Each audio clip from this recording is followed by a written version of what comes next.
Good morning. Good morning. How are you? I'm good. I'm good. I'm good now. You look beautiful. Oh, thank you. You always look beautiful. Wow.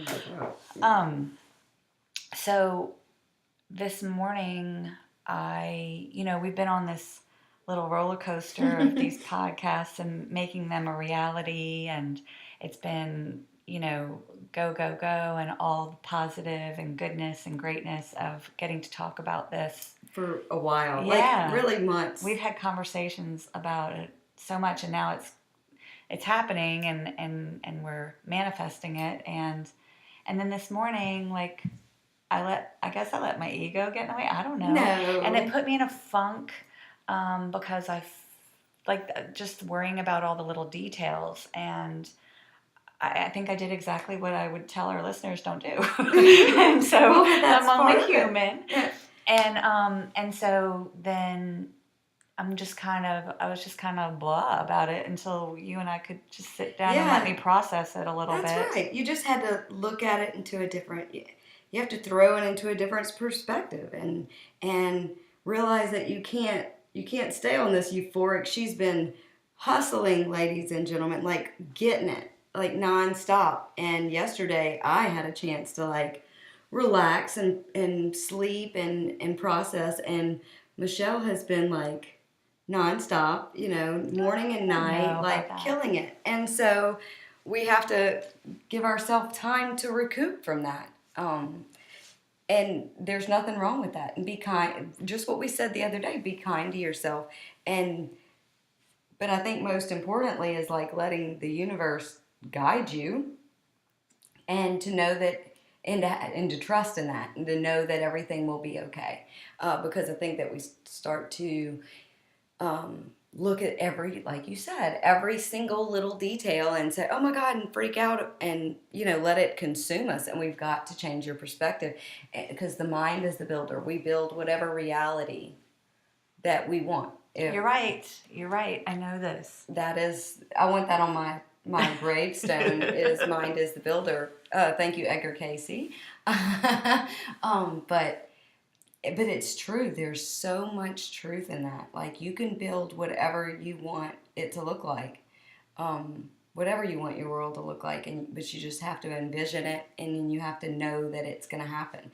If you look at so many successful people, as a matter of fact, like Jim Carrey, he has this amazing interview. I think it was with Oprah. Oprah interviewed him, and he said that he had just put it in his mind that he was going to make $10 million one day. And he said he just knew it. He said he pretended, he actually wrote a check for $10 million and put it in his wallet. And he kept it there for years.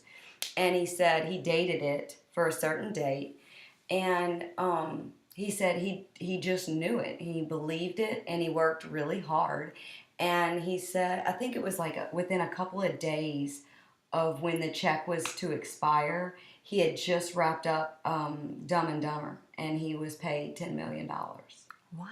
Yes. So. And didn't they live? His family weren't they living in their car at some point? That I don't know. I think it was like wow. I think it was a real, truly, money issues. Right. His younger life. But I mean, you look at. And he was able to see beyond that. Yeah. You just know it. And if you look at all of these, especially the people, like you said, that came from, poverty and these low... As a matter of fact, Conor McGregor, which, I'm sorry, I'm a huge Conor McGregor fan. Wait, I'm about to be ignorant. Who's Conor McGregor? Okay, Conor McGregor is, he is a UFC fighter. You're a UFC girl. Oh, yes. I had no idea. I'm just learning something. Yes. Fun. So, but, not to get into all that, but if I watched a documentary about him, and it was what I took from it was his mindset. It's like for so many years, this is what he wants. He has said it. He made it happen. He said he would hold 2, title belts. And that's what but he would not waver from that. He wouldn't let anybody else talk him down. whatever happens from this point on with him and his career, he achieved that goal, but it was because of his mindset. But I think you can go back in history and you can look at some of the most successful people, but look at their mindset and what they said leading up to it. You didn't see doubt for the most part, or at least, Right. some of the people that No, I I can think recall. doubt can be our enemy, Mm-hmm. and it can diffuse Right. your path. It can take you off your path. Right, but I think it's important to realize that with any kind of success and with any kind of purpose-driven life, you're going to having doubt in yourself is something that's a natural thing that's going to creep up. It's how you deal with it. You're right. So it's going to creep up. It's going to happen. It's like you can't always have sunshine, even in California, at some point it's going to rain, Right.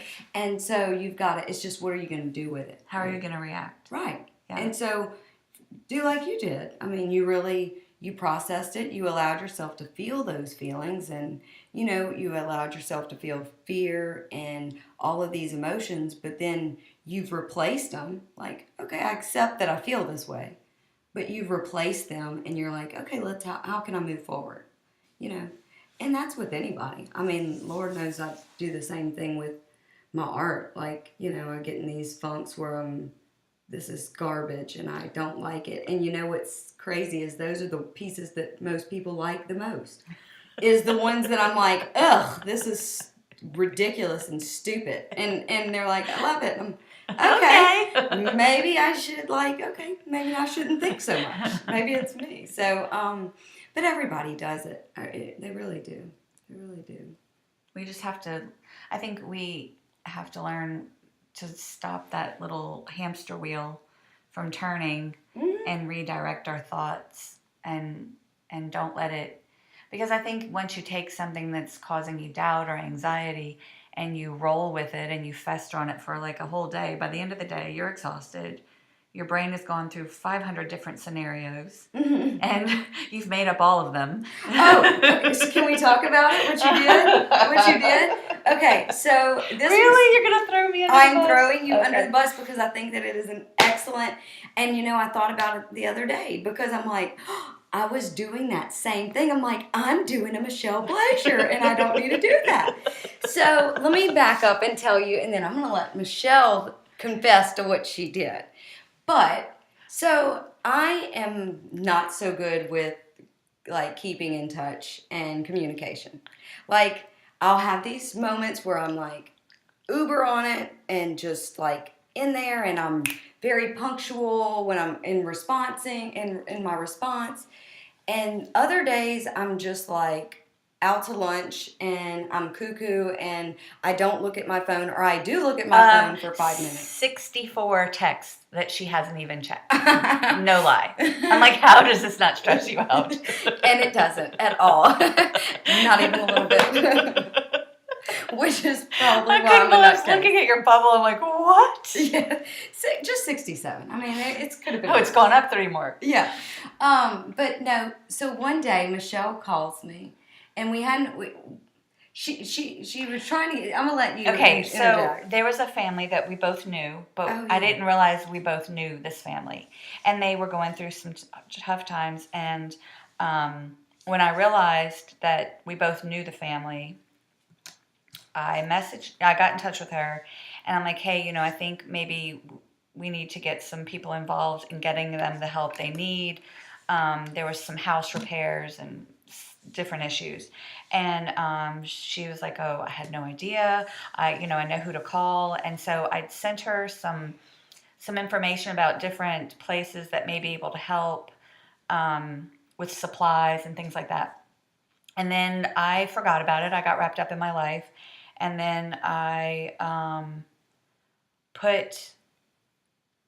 all of a sudden I thought about it. And so I popped you a text. Obviously, it's probably lost in that pile of messages. And said, hey, just wanting to check in. And I didn't hear back from her. And then I forgot about it. But then a month went by. And I'm like, oh my gosh, she's mad at me because I put this on her plate and brought her into this thing, and she's probably just doesn't even want to talk to me anymore. And now she's not going to want to be my friend anymore. Like, that's my crazy. Yeah. Like, that's where my crazy went, that you were no longer going to be my friend. And the reality was, you handled it. Like, you moved the information from point A to point B, and then you moved on with your life. And it wasn't anything. No, it had nothing to do with me. No. But I made it all about Right. me. When you called me that day, and I'm like, okay, do you not even know me? Because even in a good, it takes so much for me to ever write somebody off. You might have to kill me. And so I'm like, do you not even realize the person I am? Like, seriously. I would never know who I am. What is wrong with you? Yes, I'm just a nutcase, but she had built this big. I took the crazy train for sure. It was this huge story when she told me about how you laughed at me. Yes, and I'm looking at her and going, wow, you should write a book because you've got a great imagination. But I don't think I'm alone. You're not, but that's what I'm picking about, because I was totally doing that the other day, and I had to pull myself back and be like, hold on. Now this is Michelle crazy. Yes. This is not real. Like, that stuff did not happen. Like, I'm freaking out over It's almost like reacting to a dream. Yeah, it is. And I'm like, this is just how ridiculous it was for me. And it was your reality. You really thought those my reality. No, it was skewed crazy. Okay. But there was no reality. No, involved. There was no reality, but it was for a second in your mind a reality, but it really wasn't. But I made it up. You made it up. I did. And I total did fiction. I did that same thing. I'm like, oh, thank God I learned this lesson. I've got to reel that in. I think the thing too is that we were able to talk, and I shared with you my crazy, and then you were like, okay, you're crazy, so stop being crazy. And so I think maybe we need to give ourselves a break and not generate. Like, there's a little meme that I think goes around on social media that's like, I have 100 problems and I made up 98 of them. That's nice. I've never heard that. And I'm like, oh my God, that's me. That is so true. I need that. I need a t-shirt for that. But I think that we fabricate a lot in our lives to worry about. Because we make assumptions. We do. We assume a lot. Yeah. And then we go off of that, and then we create another storyline to that one. Right. We're really good writers in our head. We probably all could write dramas. Absolutely. Tragedy, comedy, whatever. Because we take things and we mentally run with them to places they're not even going. Right. Yeah. And I think, too, when you're texting somebody, you could really, take if that it doesn't have the right punctuation, you're like, what do they mean by emoji. I need an emoji. I need to know what the emoji. So, I even, my ex-husband and I remember, putting in parentheses, this is my tone. It's said in a non-bitchy way, okay? So, or intentionally said in a negative, bitchy way. I'm being intentional. Take it that way.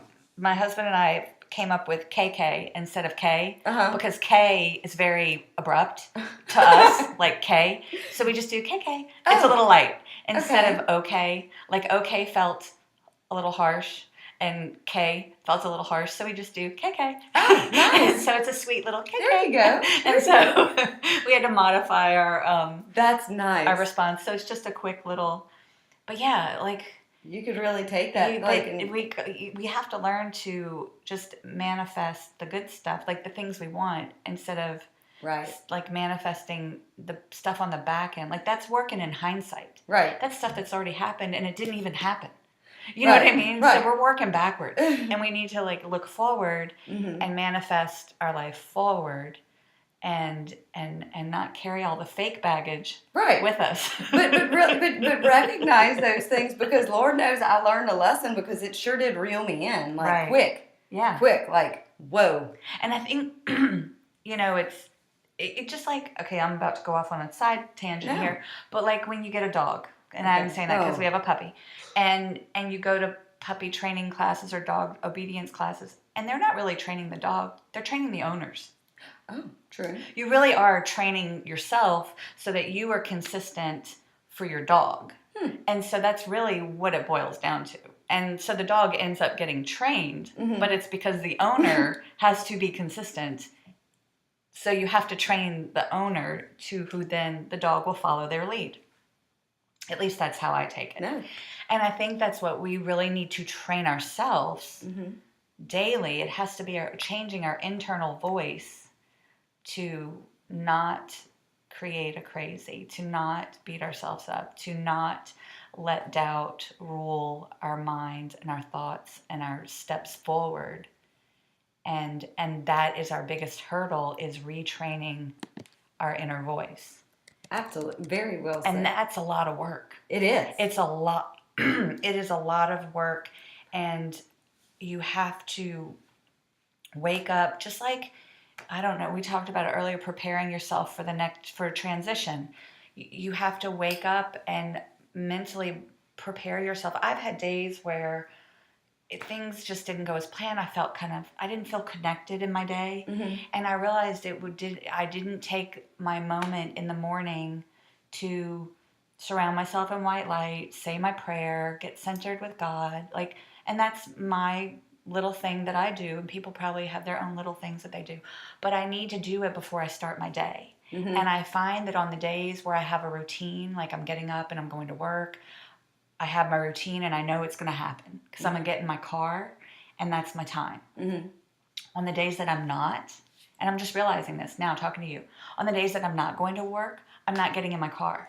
So I'm not having my time. So I really need to find time to go sit in your car in the time in to the go driveway. sit in my, mommy's getting in her good place, everybody back off. But you have to really work on your internal dialogue with yourself and your connection, because it can really skew a day. It can really set you off. Especially when you're going from such consistency and such a high. You're right. And this is a good... and one of the things that I think I've talked to you about before was whenever I give someone a message, and this is something that I often share with them when they go to leave, is, when you leave here, things look different. They just now have been valid. They have validation that there is obviously more to life than what's right in front of you, and they're in a heightened sense of awareness for everything, from the I explained it. The birds sing, like the grass seems greener when everything, including air, feels different to them, because they know that there's another veil, and they're feeling the communication from their loved ones usually, and they're just in this euphoric high. But I like to warn them, because I call it ordinary versus extraordinary time. And you're in this extraordinary time of everything, and then it starts to teeter off slowly, and they don't feel the energy from their loved ones. Felt. And everything is starting to come back into normal, ordinary time.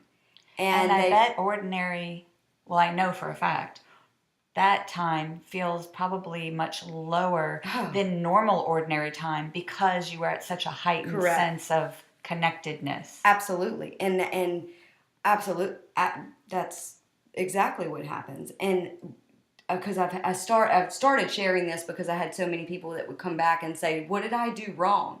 Like nothing. My loved one. I thought I was feeling this. We can't stay in that euphoric place all the time, right? Because then obviously it would become our norm, and then it wouldn't be extraordinary at all. And so we have to take what we learn. And we wouldn't live our lives. We'd be stuck there, yeah. But we have to, what did we learn from that experience? And what do we trust? They came on so strong, and we felt these things so strong because they needed to prove that they were real. And now we have to trust that they're real when we don't see them. Right. And but still, I think you still feel it. But I think in your ordinary day, you can have extraordinary moments. Exactly. And just even if it's 5 seconds, I have someone that swears every time they see a penny, it's their dad. And And so that's a little extraordinary moment inside an ordinary day after an extraordinary experience. Right. Like when you're in a reading with them. Right. And so I can imagine the low. Yeah, that you get, but when you're expecting it, when you understand, okay, that this is that something that's going to happen, right? And and to be honest with you, it doesn't have to just be something so extraordinary as far as like communicating with spirit. It could be when I got back I just took a 2-week trip of self discovery and everything else. Oh yeah, we'll have to touch on that whole thing maybe another episode. But when I got back, it's like I went from feeling this so organic and so just in touch with nature and in touch with myself and just raw organic feeling of just euphoria to whenever I get home, then after a few days, I'm like, the sheetrock's closing in. Yeah, it's like, I don't want to, I felt like I was in a computer board and it felt outside of my skin. And I told my sister, I was like, I just want to go roll around outside naked and in the grass. Like, just to have that feeling again. And I mean, obviously, that is not everybody's bag of tricks. Right. Everybody won't experience that. But in the same token, I had to reel it in and say, okay, that it didn't disappear. It's still there. It still exists, and I still carry it with me. But I have to have a reality. Right. Unfortunately, but I am fortunate in the sense that my reality is pretty amazing. Like, I get to sit down with you every day, and I get to do what I love the most, and I'm surrounded by people who are amazing and who love me, and I love very much every day. So I really can't complain. No, well, I think there are a lot of times we could complain. Yeah. But it's finding the blessings in your day. And I think we talked about this in I don't know. Maybe I don't remember if we talked about it on here or if we talked about it at what point? In ordinary time. Yeah. but like if you look for the blessings in the day, you're gonna find the blessings in the day. Yeah. And that's just remembering, and you gotta teach your inside your brain. Your mind is the builder. Your mind is the builder. To look for the blessings in your day, because if you wake up going, okay, today I'm gonna find the blessings, then you will find the blessings. Yeah. And you will, if you do that every day for what do they say? If you do it every day for 30 days, it becomes a habit. I don't know, because I've never been that consistent with anything in my life. All these meditations tell me, you need to do this for 21 days. And I'm like, I'm going to be bored in like I can do it for 11.5 days. Yes, that's right. And then after that, I'm sorry, I've got to move on. Yes. So we all get off. That's normal. That's totally normal to be like, oh wait, I'm supposed to be thinking positive. But it's just retraining your brain. Yeah. See, and your energy, everything about you, your aura is just so much. I'm shifted again. You're shifted again. She just needed to be, you just need a little adjustment. Yeah, you needed a front end alignment. Needed a little crack. Yeah. That's right. But I think it was for a good reason. I do too. You learned, I learned from you, and you learned from me. Always. And we learn from each other, not just, and I mean always. That, in a much broader sense. I have to, and I want to go back to you talking about readings, because you had given me, it was like an impromptu message, like didn't know it was coming. Mm-hmm. You didn't no. That's not why you were here for a completely different purpose. Mm-hmm. And all of a sudden you had a message for me. And I remember feeling like, oh my gosh, and I did feel so connected. And then there was like a day later, maybe 2 days later, I actually had a little cry. Mm-hmm. Because I felt like, oh, it's gone now. Mm-hmm. And I forgot that, but now I'm remembering it, talking to you about it. And then it was like, oh, I wish I would have like paid attention more, because I'm only remembering a few things. And I don't know, I get it. I get it, because I remember that now. I remember having that moment where I was like, oh, but then I was like, oh, wait. And then as I let go of that expectation, things started coming to me and I was able to remember the things I thought I'd forgotten or didn't hear. And so I did have a taste of that for sure. And I think that's why a lot of people ask me whenever I do give a message if I record it, and it's not something I bring to the table if they well, we all have our iPhones. You right. Can record it. Yeah, I've done quite a few where not to exclude Android users. Yeah, you that's can record right. on your Android. Yeah, I'm like, that's left up to you, but right. I know that it's nice, I'm sure, to be able to go back and reflect on it, because they can't you can't call me. I won't remember. Right. I just won't remember. It just is gone once I give it to them. It's like, okay, it just goes into oblivion or whatever. But even the ones that don't, I feel like, or I have had them think that they pressed record and they didn't. Oh yeah. But that's exactly what it was supposed to be. They're supposed to remember it just as in as you were dribbles. supposed Yeah, to. you have to get it as it's right, as your brain can process it. Right. And I mean, I've also had people that I've had to say, okay, you have to learn from this experience and gain what you were supposed to from it, and then move on. You can't continue to come back. That they want to keep coming back and well, what do they think about this, or what? It doesn't work that way.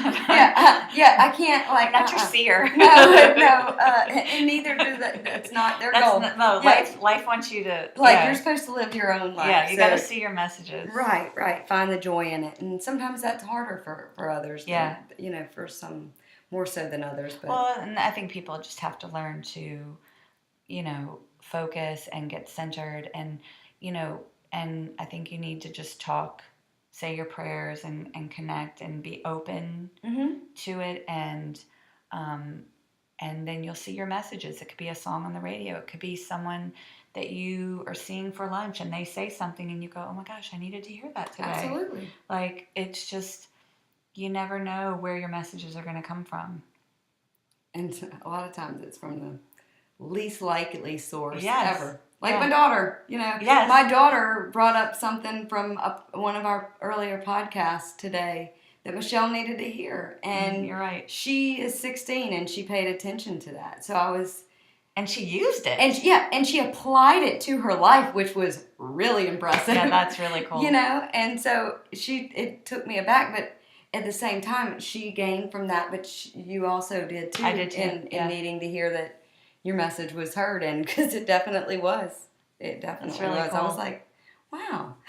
So impressed that you paid attention. I'm so impressed, one, that she listened, and I'm even more impressed that she applied it. So great, kudos. That, or she just wants to do something this weekend. She's bothering me. No, I'm just kidding. Just kidding. That's too funny. Yeah. So I mean, I feel like today was a good day. I feel like today is going to be a good day. It's very interesting. Me getting up and getting ready to go. Leave my house to go do something. And I don't want to say that this is work because it's so far from, it doesn't feel like work. No, even though it is. But it just feels so wonderful. Like I get to go do this. Yes. And I just don't have to do that. And it felt so great. It really did. I'm like, I bebopped out of the door. Although, I do look like I'm straight up from the 90s. Precious. Oh, yeah, right. I was kind of feeling like I wish I could go hiking later, which is not a possibility because we don't live in a very hikey. I mean, unless you have found a ditch and then jumped in it and then crawled your way out. Right. I'm not. That's the extent of it, I think, here. Yeah, or a building maybe, but that's about it. I mean, besides St. Francis, but I mean, there's a few places, but they're very muddy. Well, now with all the rain, yeah. So I'm kind of in hopes to do that today. I dressed with my rubber maybe boots. We'll find you somewhere to go use your boots. I will, maybe or maybe not. Maybe I'll just go home and paint. So, well, I hope that you gained something today from our little podcast. I feel like I did. For I sure. did too. Yeah. That's good. Yeah. Well, till next time. Till next time. Beep beep.